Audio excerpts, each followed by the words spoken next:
now we're going to go over the first paragraph of Joyas Voladoras. So it's a short essay comparing the different kinds of hearts between hummingbirds, whales, humans. And so we're going to look at the first question, which is, what is an ode? An ode is usually applied to a poem. It's like a poem of admiration. So this text particularly is an ode to the heart. So meaning that it's an admiration of the literal heart. So I'm going to go ahead and highlight that. Okay.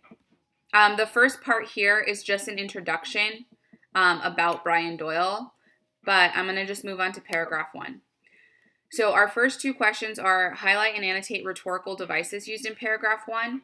And then the other one is, what is the main comparison between hummingbirds and humans in paragraph 1? So as I'm annotating that first paragraph, I'm going to be looking particularly for rhetorical devices, since this is a rhetorical analysis. So consider the hummingbird for a long moment. A hummingbird's heart beats 10 times a second. A hummingbird's heart is the size of a pencil eraser. A hummingbird's heart is a lot of the hummingbird. So I'm going to pause right here because I notice that these first few phrases repeat. So I know that that is anaphora. So anaphora or anaphora, however you want to sound fancy, is used here. So there's a repetition, and it's kind of bringing emphasis to this idea of the hummingbird and the fascination with its heart. Like, it beats 10 times a second. It's the size of a pencil eraser. So it's going into the speed, the size of that hummingbird. Joyas Voladoras, flying jewels, the first white explorers in the night, Americas called them, and the white men had never seen such creatures, for hummingbirds came into the world only in the Americas, nowhere else in the universe, more than 300 species of them whirring and zooming and nectaring in hummer time zones 9 times removed from ours, their hearts hammering faster than we could hardly hear if we pressed our elephantine ears to their infinitesimal chests. So Joyas Voladoras, and talking about the first white settlers, that's also a type of figurative language. That's an allusion. I'm doing good.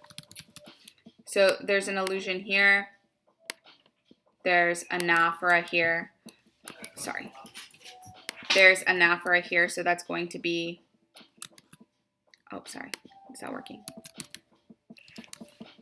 So it's going to be two different types of rhetorical devices. Then we have the words whirring, zooming, hummer time. Those words are onomatopoeia. So they're words that make, oh, I spelled that wrong. It's a hard word to spell. So those are words that sound or like create sounds that describe, the words describe the sounds. So the word zooming describes the sound that it makes. So that's onomatopoeia there. So those are three rhetorical devices used in that first paragraph, but we also have this one at the last part where it's making that comparison if we, between size, if we pressed our elephantine ears to their infinitesimal chests. So it's showing the difference in size between humans and hummingbirds, and humans are much, much larger than hummingbirds.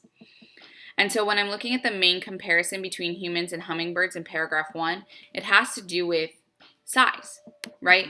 If we look at the figurative language that's being used there, he's talking about how small and how fast a hummingbird is in comparison to humans.